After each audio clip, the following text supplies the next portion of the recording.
लहजा।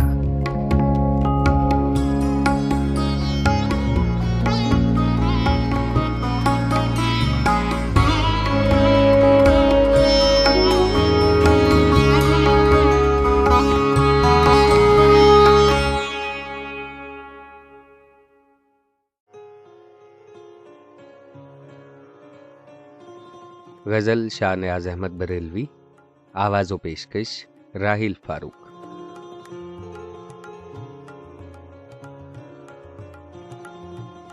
हमको यहाँ दर दर फिराया यार ने, लामकाम में घर बनाया यार ने।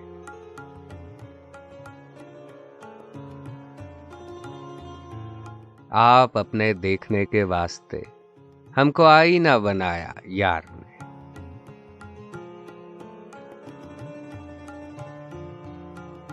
अपने एक अदना तमाशे के लिए हमको सूली पर चढ़ाया यार ने।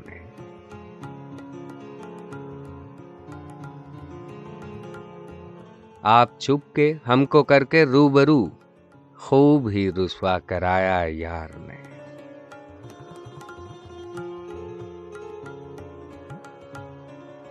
आप तो बुत बन के की जलवागरी और हमें काफिर बनाया यार ने।